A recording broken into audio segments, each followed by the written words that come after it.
Morning बच्चों। देखो, आज हम पढ़ रहे हैं हिंदी का नया लेसन नंबर 18 क्लास 7। संघर्ष के कारण मैं तुनुक मिजाज हो गया, है ना। ये है लेसन का नाम। इसे किसने लिखा है? धनराज जी ने। ठीक है, तो देखो हम शुरू कर रहे हैं। हॉकी के एक सुप्रसिद्ध खिलाड़ी धनराज पिल्ले जब 35 वर्ष के हो गए तो उनका एक साक्षात्कार विनीता पांडे ने लिया था। इंटरव्यू लिया था, मतलब इस साक्षात्कार का संपादित अंश यहाँ दिया जा रहा है कि साक्षात्कार में उन्होंने क्या क्या पूछा था, है ना। तो देखो क्या क्या पूछा था। विनीता पूछती है, खिड़की पुणे की तंग गलियों से लेकर मुंबई के हीरानंदानी पवई कॉम्प्लेक्स तक आपका सफ़र बहुत लंबा और कष्ट साध्य रहा है। उस सफ़र के बारे में कुछ बताएं। तो धनराज जी जो है वो कहते हैं, क्या कहते हैं? बचपन मुश्किलों से भरा रहा। हम बहुत गरीब थे। मैंने दोनों बड़े भाई हॉकी खेलते थे। उन्हीं के चलते मुझे भी उसका शौक़ हुआ, पर हॉकी स्टिक खरीदने तक की हैसियत नहीं थी मेरी, इसलिए अपने साथियों की स्टिक उधार मांगकर काम चलाता था। वह मुझे तभी मिलती जब वे खेल चुके होते थे। इसके लिए बहुत धीरज के साथ अपनी बारी का इंतज़ार करना पड़ता था। मुझे अपनी पहली स्टिक तब मिली जब मेरे बड़े भाई को भारतीय कैंप के लिए चुन लिया गया था और उसने मुझे अपनी पुरानी स्टिक दे दी। वह नई तो नहीं थी, लेकिन मेरे लिए बहुत कीमती थी, क्योंकि वह मेरी अपनी थी। अब उसे किसी के पास में मांगने नहीं जाना पड़ता था और बेकार में इंतज़ार भी नहीं करना पड़ता था। मैंने अपनी जूनियर राष्ट्रीय हॉकी सन 1985 में मणिपुर में खेली। तब मैं सिर्फ 16 साल का था और देखने में दुबला पतला और छोटे बच्चे जैसा चेहरा। अपनी दुबली कदकाठी के बावजूद मेरा ऐसा दबदबा था कि कोई मुझसे भिड़ने की कोशिश नहीं करता था।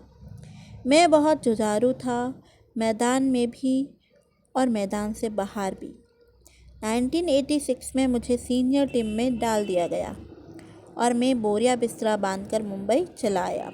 अब जैसे जैसे उसकी प्रोग्रेस हुई तो वो कहाँ चला गया? मुंबई चला गया। और उस साल मैंने और मेरे बड़े भाई रमेश ने मुंबई लीग में बेहतरीन खेल खेला और हमने खूब धूम मचाई।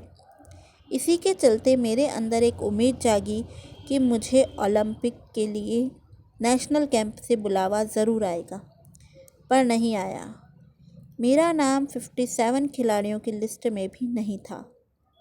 बड़ी मायूसी हुई, मगर एक साल बाद ही ऑलविन एशिया कप कैंप के लिए मुझे चुन लिया गया।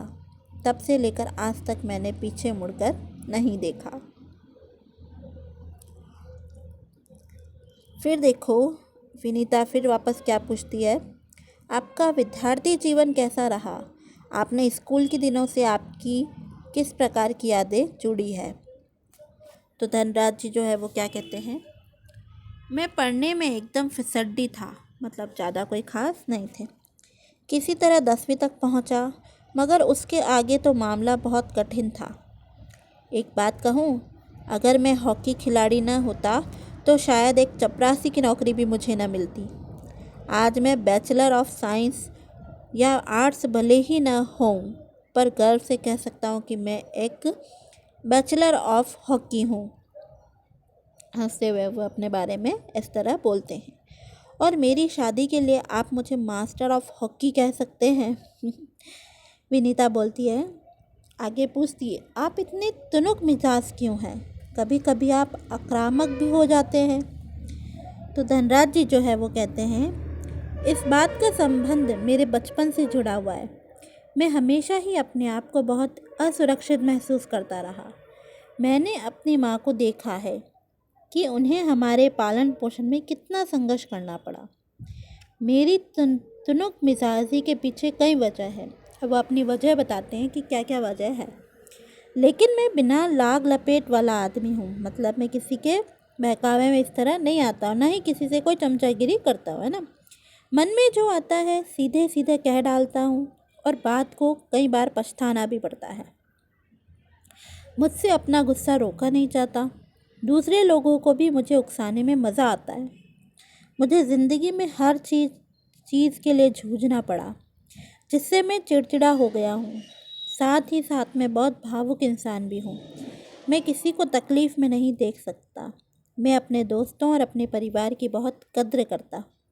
मुझे अपनी गलतियों के लिए माफ़ी मांगने में कोई शर्म महसूस नहीं होती। इसके बाद वो आगे वापस पूछते हैं, विनीता है जो वापस क्या पूछती है, आपके परिवार की आपके लिए क्या अहमियत है। भाई आपका इतना परिवार है, आपने इतना कमाया है, तो आपके परिवार की आपके क्या अहमियत है। तो धनराज जी जो है वो बताते हैं, सबसे अधिक प्रेरणा मुझे अपनी माँ से मिली। उन्होंने हम सब भाई बहनों में अच्छे संस्कार डालने की कोशिश की। मैं उनके सबसे नज़दीक हूँ। मैं चाहे भारत में रहूँ या विदेश में, रोज़ रात में सोने से पहले माँ से बात ज़रूर करता हूँ। मेरी माँ ने मुझे अपनी प्रसिद्धि को विनम्रता के साथ संभालने की सीख दी है। मेरी सबसे बड़ी भाभी कविता भी मेरे लिए माँ की तरह है और वह भी मेरे लिए प्रेरणा स्रोत रही है। ठीक है, इसके आगे हम नेक्स्ट पढ़ेंगे बाद में। ये कुछ बातें थी जो उन्होंने धनराज जी ने अपने जीवन के बारे में बताई। विनीता इसके आगे और क्या क्या पूछेगी ये हम अगले भाग में पढ़ेंगे। ठीक है।